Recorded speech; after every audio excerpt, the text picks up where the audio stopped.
यह मेंस्ट्रुएशन का पार्ट 2 का वीडियो है। पार्ट 1 में हम लोग डिस्कस किए थे कि 2D और 3D के बारे में। 2D में पहला था त्रिभुज, तो आज इस वीडियो में हम त्रिभुज के बारे में जानने का प्रयास करेंगे। त्रिभुज के 3 भुजाएं होते हैं, तीन भुजा और 3 कोण होते हैं, जिसमें तीनों कोणों का योग 180 डिग्री होता है। त्रिभुज के कुछ प्रॉपर्टी होते हैं, उस प्रॉपर्टी को हम देखेंगे। जैसे कोई एक हम त्रिभुज पा रहे हैं, इसमें ये ए हो गया मेरा, ये बी हो गया और ये सी हो गया। इस त्रिभुज के भुजा का हम नाम दर्शा देते हैं। आपका ये भुजा ए मान लें, ये बी और ये सी। तो कोई भी त्रिभुज की दो भुजा का योग तीसरी भुजा से बड़ा होता है। कोई भी त्रिभुज उठा लें आप, उसके दो भुजा, कोई भी दो भुजा को जोड़िएगा तो उस तीसरी भुजा से हमेशा वो बड़ा होगा। जैसे इस त्रिभुज से हम कह सकते हैं भुजा ए प्लस भुजा बी जो होगा बड़ा होगा किससे, भुजा सी से। या इसको इस तरह भी लिख सकते हैं दूसरे रूप में, भुजा बी प्लस भुजा सी बड़ा होगा भुजा ए से। तो अर्थात इससे क्वेश्चन आपको आ जा सकता है क्या कि बताएं 5,3,9 क्या त्रिभुज के भुजा ये संभव है। तो हम चेक करेंगे कि किन्हीं भी दो भुजा का योग तीसरी भुजा से बड़ा आता है कि नहीं। तो 5, 3 को हम योग करेंगे तो आ रहा 8, मतलब दो भुजा का योग किए तो तीसरी भुजा से छोटा है। अर्थात हम कह सकते हैं कि 5, 3, 8 किसी भी त्रिभुज के भुजा संभव नहीं हो सकता है। आगे बढ़ते हैं। त्रिभुज को डिवाइड किया गया है, बांटा गया है भुजा के आधार पर और कोण के आधार पर। तो उसके बारे में पढ़ते हैं। त्रिभुज को बांटा गया है एक भुजा के आधार पर। तो भुजा के आधार पर क्या होता है समझेंगे इसको। भुजा के आधार पर त्रिभुज को 3 भागों में बांटा गया है। पहला होता है हमारा समबाहु त्रिभुज, समबाहु त्रिभुज। दूसरा होता है हमारा समद्विबाहु त्रिभुज, समद्विबाहु त्रिभुज। तीसरा होता है हमारा विषमबाहु त्रिभुज, विषमबाहु त्रिभुज। समबाहु त्रिभुज जिस त्रिभुज के तीनों भुजा आपस में समान हो, समबाहु त्रिभुज कहते हैं। समद्विबाहु त्रिभुज जिस त्रिभुज के दो भुजा आपस में समान हो, समद्विबाहु त्रिभुज कहते हैं। विषमबाहु त्रिभुज जिस त्रिभुज के तीनों भुजा आपस में अलग अलग हो, अर्थात समान नहीं हो, उसे विषमबाहु त्रिभुज कहते हैं। यह था आपका भुजा के आधार पर त्रिभुज को 3 भागों में बांटा गया, समबाहु, समद्विबाहु और विषमबाहु।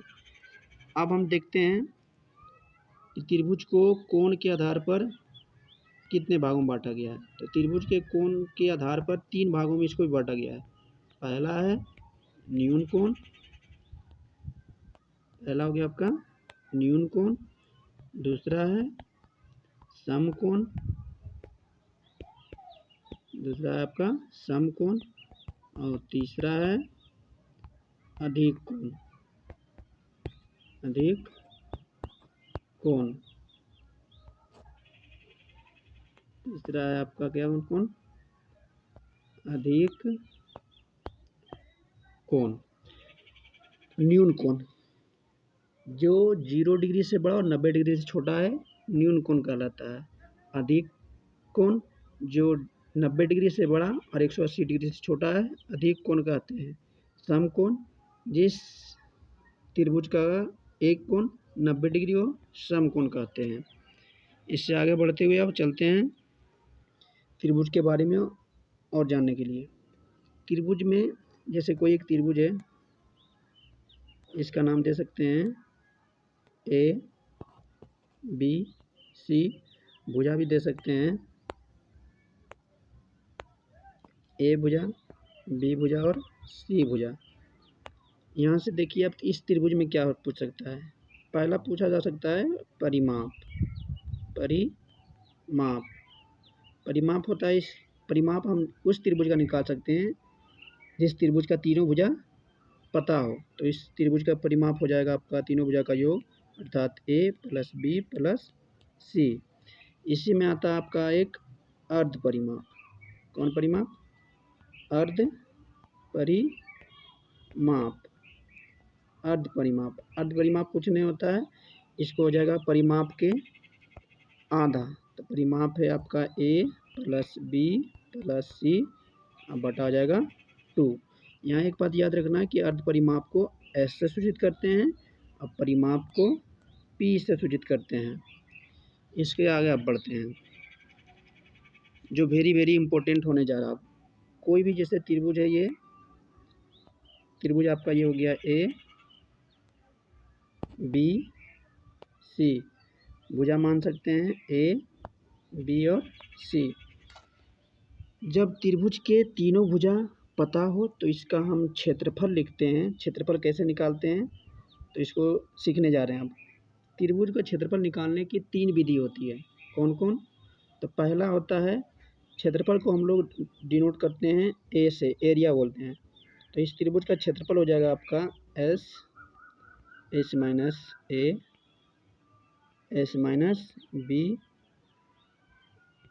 और एस माइनस सी के पूरा हो जाएगा आपका, ये क्या हो जाएगा आपका अंडर रूट। ये हो गया आपका त्रिभुज का क्षेत्रफल, जब त्रिभुज के तीनों भुजा आपस में दिया हुआ हो। जहाँ एस आपको हम पीछे बताएं कि एस होता है अर्ध परिमाप, जो हम डिनोट करते निकालते हैं प्लस बी प्लस सी बटा 2 से। ये हुआ त्रिभुज का पहला क्षेत्रफल जब तीनों भुजा दिया हुआ हो। आगे चलते हैं हम। दूसरा हम निकालते हैं त्रिभुज का क्षेत्रफल तब जब दो भुजा आपस में दिया हो, जैसे एक भुजा ये है मेरा और दूसरा भुजा ये हो गया। अब बीच का एंगल हमको पता है कि थीटा है। थीटा आपका कुछ भी हो सकता है, डिग्री में, रेडियन में। ए भुजा मान लें ए है, भुजा है बी, तो इसका हम इस त्रिभुज का क्षेत्रफल हम लिखेंगे A B sine theta, A B sine theta. अर्थात जब दो भुजा दिया हो और बीच का एंगल दिया हो तो हम प्रयोग करेंगे त्रिभुज का क्षेत्रफल ए बी साइन थीटा। अगला जो त्रिभुज का फॉर्मूला है वो वेरी इंपॉर्टेंट है।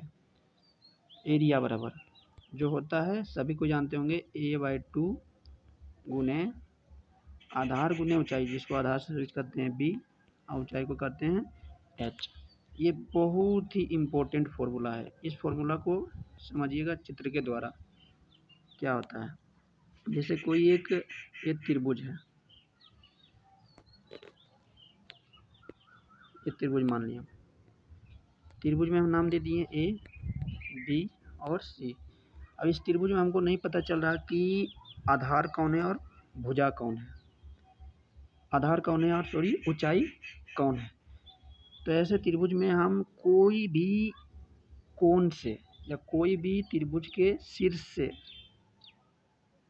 या कोई भी त्रिभुज के एंगल से किसी भी भुजा पर यदि हम लंब डालेंगे तो जिस भुजा पर लंब डालेंगे वह भुजा इस त्रिभुज के लिए आपका आधार हो जाएगा। जैसे हम माना कि इस त्रिभुज ए से लंब डाल रहे हैं आपको BC पर, तो आपका जो हो जाएगा BC हो जाएगा इस त्रिभुज के लिए आधार, जिसको आधार से करते हैं B को। और इस त्रिभुज में आपका हो जाएगा AD हो इस बिंदु का नाम देते हैं D पॉइंट, तो AD हो जाएगा आपका ऊंचाई। तो हम लिख सकते हैं इसका क्षेत्रफल बराबर a/2 गुना BC गुना AD। ये हो गया। दूसरा एक फिगर से और इसको समझने का प्रयास करते हैं। जैसे कोई एक त्रिभुज इस तरह मानो है,